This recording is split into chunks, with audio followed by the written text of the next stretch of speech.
Some of you don't really understand the reason behind President Trump's recent intervention in the Christian genocide happening in Nigeria. Many people saw the headline, but very few know the deeper reason why the United States and the world are finally stepping in. Let's start from the beginning. Over the last decade, America has been Nigeria's biggest international security partner. Washington has supplied drones, bomb kits, fighter jet upgrades, and intelligence worth billions of dollars. The idea was simple: help Nigeria defeat Boko Haram and its offshoot, ISWAP.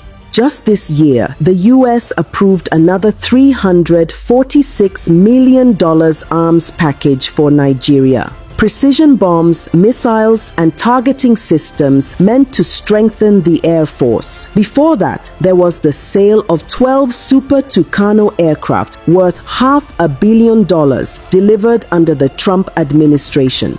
Add that to years of counterterrorism training, logistics support, and humanitarian funding.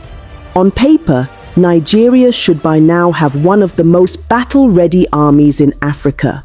But what's the result? The killings continue. Entire villages still get wiped out in Plateau, Benue, Kaduna, and Borno. Churches are attacked almost every week. Children are abducted from schools. Farmers can't go to their fields. Soldiers keep dying in ambushes, sometimes because they run out of ammunition. So America is asking the same question many Nigerians have been asking quietly for years. Where is all the money going? Because the United States tracks every dollar it spends. It knows when weapons are delivered, when training is done, and when things don't add up.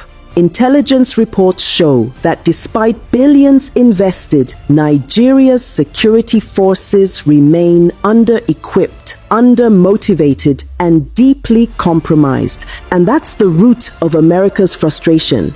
Trump's declaration that Nigeria is a country of particular concern was not only about religion, it was about credibility. Washington is tired of funding what looks like an endless war with no genuine intention to win. When a country keeps receiving military support but still allows terrorists to thrive, it raises suspicion. When attacks follow the same pattern, Christians targeted in their villages, priests kidnapped, worshippers slaughtered in churches, and there's still no serious response, the world begins to wonder whether the violence is being quietly tolerated. That's why Trump's words hit so hard. They are killing record numbers of Christians in Nigeria, and I will not allow that to continue. Those weren't diplomatic words. They were words of anger, frustration from a government that's been watching Nigeria repeat the same cycle for over a decade. And now, America isn't alone. The Canadian Parliament has discussed the killings. British lawmakers have questioned why Nigeria still receives military aid. The European Union has called for independent investigations into attacks that Nigerian authorities call herder-farmer clashes. But let's be honest, how many times can something happen before we stop calling it coincidence? When the victims are repeatedly Christian villages, burned churches, murdered priests, the pattern speaks for itself. The tragedy here is that Nigeria's leaders still act as though these warnings are insults instead of wake-up calls. The official response to every global concern is always the same. They don't understand our security complexities, but the world understands enough to see the truth. The same corruption that destroyed the economy has infected the military. Procurement scandals, ghost soldiers, stolen allowances, even reports of weapons meant for the front lines ending up in the hands of terrorists. That's why the war never ends, because every bullet fired is another contract renewed. Every attack becomes another excuse to demand funding. The war has become an industry, and peace would ruin business. So when America sends weapons worth hundreds of millions and still sees villages burning, The anger is justified. No country, no matter how wealthy, wants to fund failure. And this is where it becomes expository. The US strategy now is shifting. The new aid packages come with strict monitoring clauses, human rights tracking, field audits, and transparent reporting. Washington wants to see evidence that the weapons are used for the right purpose, not for politics or profit.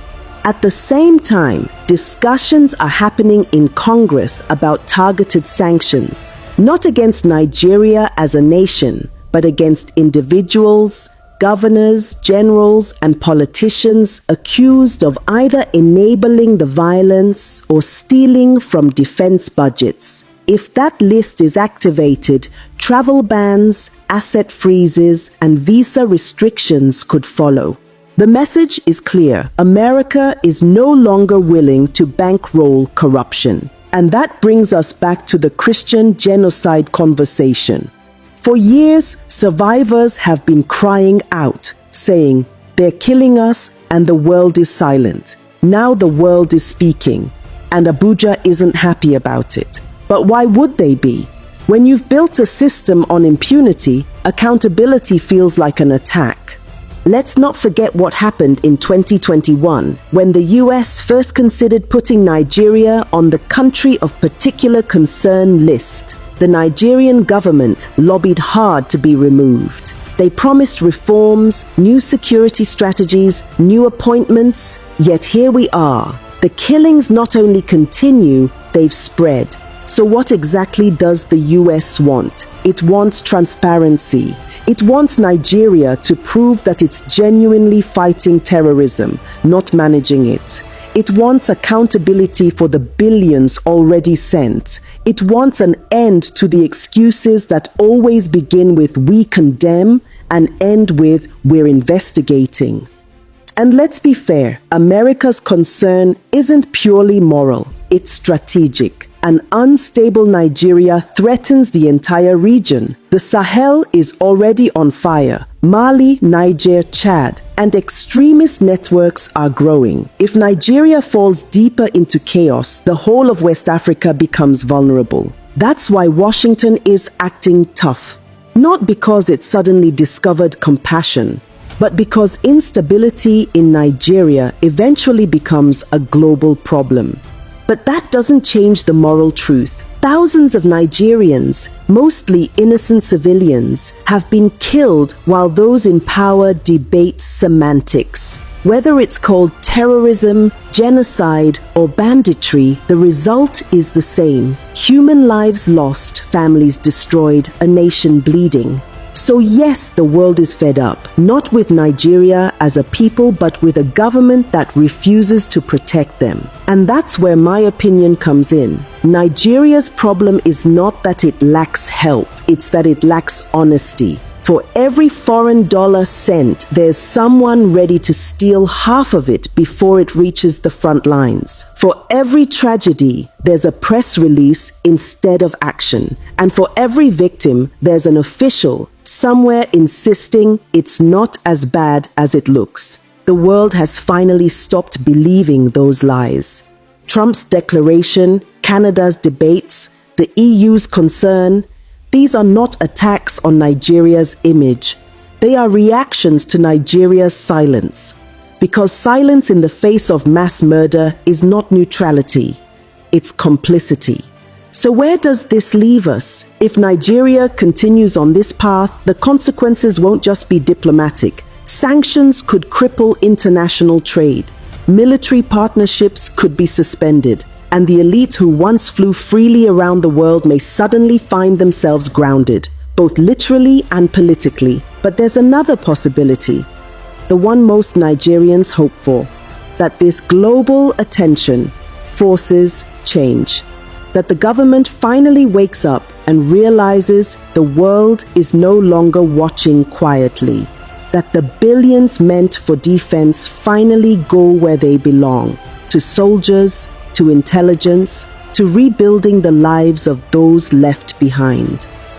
Because at the end of the day, America's anger is not the real story here. The real story is Nigeria's lost humanity, a nation so used to tragedy that it now debates whether a massacre is religious or political instead of asking why it happened at all. This is why the world is losing patience.